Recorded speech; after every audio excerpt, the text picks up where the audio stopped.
Praise the lord. మన ప్రభువును మన రక్షకుడును ఆయన యేసుక్రీస్తు అతి పరిశుద్ధ నామమునకు వేలాది వందనాలు, స్తుతులు, స్తోత్రాలు. దేవుని ప్రియ సంఘమైన మీ అందరికీ కూడా ప్రభువునందు శుభములు.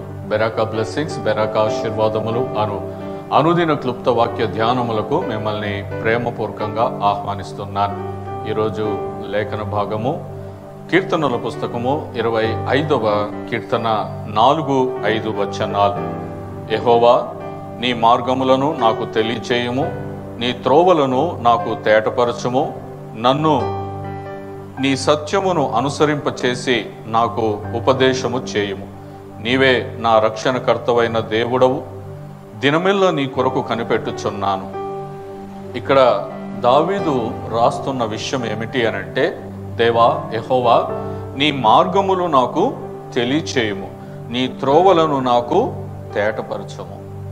సహజంగా మనము ఉదయమున లేచి చేసే ప్రార్థనలు చాలా కామన్గా మనము ఎలా చేస్తాము అని అంటే, ప్రభువా, ఈరోజు నేను ఎక్కడికి వెళ్తే అక్కడికి రానాయనా, నాకంటే ముందుగా వెళ్ళు, నా మార్గములను సరళం చేయి, అక్కడికి వెళ్ళి నువ్వు ముందే కార్యం చేయి, అన్ని పరిస్థితులు చక్కబెట్టు, ఆ తర్వాత నేను VIP లాగా వస్తాను. సహజంగా ఇది మనం చేసే ప్రార్థన. ఇంట్లో నుండి బయటికి వెళ్తున్నా, లేకపోతే ఉదయమున లేచి ఈరోజు నేను అక్కడికి వెళ్ళాలి, ఈరోజు ఇక్కడికి వెళ్ళాలి, నా ప్రయాణంలో తోడుగా ఉండు, ఇవన్నీ మనము చేసే ప్రార్థనలు.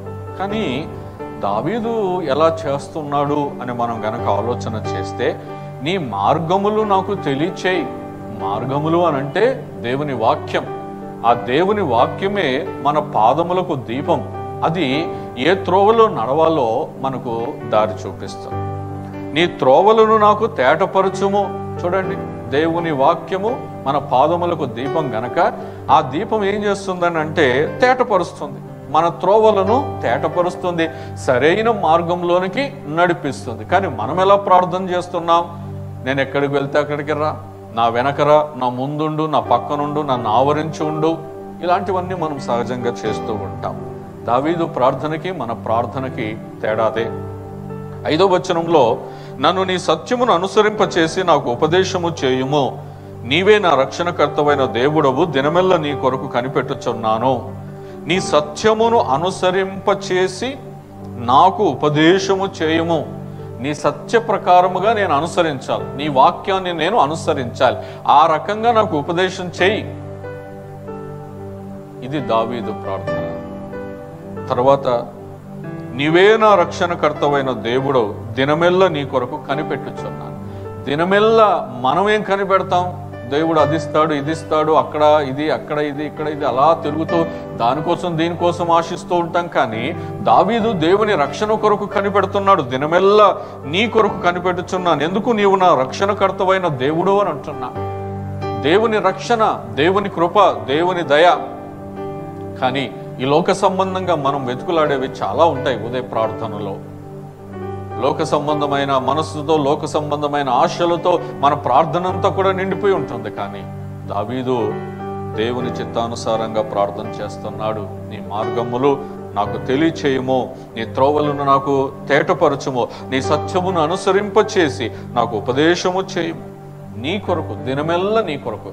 మనమైతే దినమెల్లా మన జోబులు నిండేదాని కోసమే కనిపెట్టుచుంటాం. ఎక్కడికి వెళ్తే లాభం వస్తుంది, ఎక్కడికి వెళ్తే నాకు ఉపయోగం, ఇలాంటివి ఆలోచన చేస్తాం. దావీదు జీవితం వేరు, మన జీవితం వేరు. ఈరోజు దావీదు లాంటి జీవితాన్ని, దావీదు లాంటి ప్రార్థనా జీవితాన్ని కోరుతూ దేవుని సన్నిధిలో యథార్థంగా ప్రార్థన చేద్దాం, ఆశీర్వదించబడదాం. కృపాక్షేమములు మన వెంట వచ్చునుగాక. ఆమేన్. ప్రార్థన. మా ప్రియ పరలోకపు తండ్రి, నీ పరిశుద్ధమైన నామమునకు, ఘనమైన నామమునకు వేలాది వందనాలు, స్తుతులు, స్తోత్రాలు. ఈ ఉదయకాల సమయంలో దావీదు చేసినటువంటి ప్రార్థనను మా ముందులోంచి మమ్మల్ని హెచ్చరించినందుకు నీకు వందనాలు. మేము ఉదయం లేచి ఏమేమో ప్రార్థన చేస్తాం, కానీ దావీదు నీ మార్గములు తెలియచేయమని, నీ త్రోవలను తెలియపరచమని ప్రార్థన చేస్తున్నాడు. నీ సత్యంను అనుసరింపచేసి ఉపదేశం చేయమంటున్నాడు.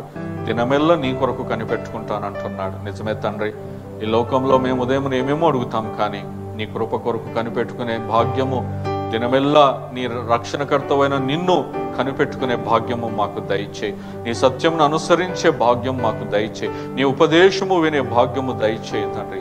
నీ మార్గములో నడిచే నీ కృపాక్షేమములో మా వెంట వచ్చే కృపను దయచేయమని యేసు నామములో స్తుతించి ప్రార్థిస్తున్నాము తండ్రి. ఆమేన్. Praise the lord.